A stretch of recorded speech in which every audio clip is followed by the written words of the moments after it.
प्रणाम दोस्तों, मैं नीतू दुबे वाराणसी आप सभी के लिए बहुत ही प्यारा सा विवाह गीत लेकर आई हूँ। बेटा विवाह गीत है तो आप लोग पूरा सुनिएगा। जैसे भी लगेगा कमेंट बॉक्स में ज़रूर बताइएगा। चैनल पर जो नए हो प्लीज़ उनसे मेरा रिक्वेस्ट है चैनल को सब्सक्राइब करें। धन्यवाद।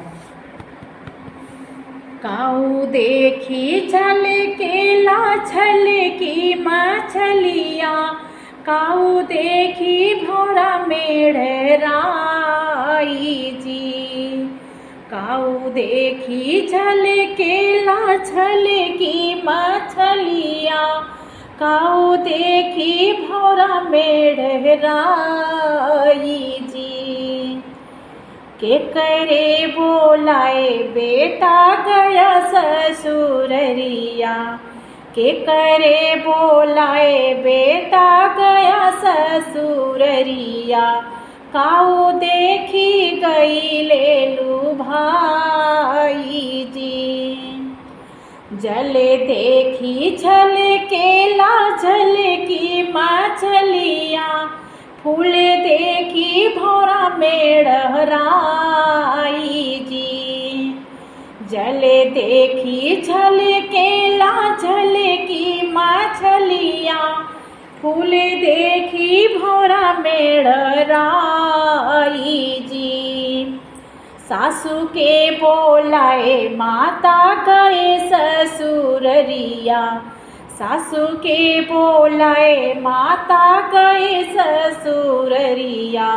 धना देखी गई ले लो भाई जी, धना देखी गई ले लो भाई जी।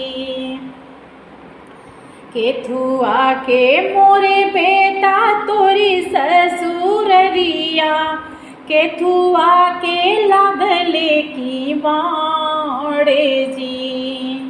केथुआ के मोरे बेटा तोरी ससुररिया, केथुआ के लागले की बाड़े जी। कवने परने बेटा तोरी धना बाटी, कवने बरने बेटा तोरी धना बाटी। जेका देखी गई ले लू भाई जी, जेका देखी गई ले लू भाई जी। सोने माँ के मोरी माता मोरी ससुररिया, सोने माँ के मोरी माता मोरी ससुररिया। रूपवा के लगले की बाड़े जी।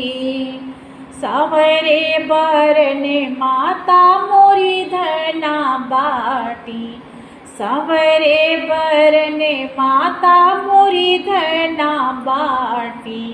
जेका देखी गई ले लू भाई जी।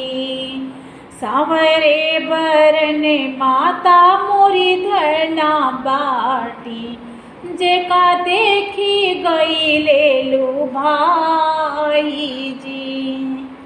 काऊ देखी झल केला झल की मछलिया, काऊ देखी भौरा मेढ़राई जी। काऊ देखी भौरा मेढ़राई जी। Thank you.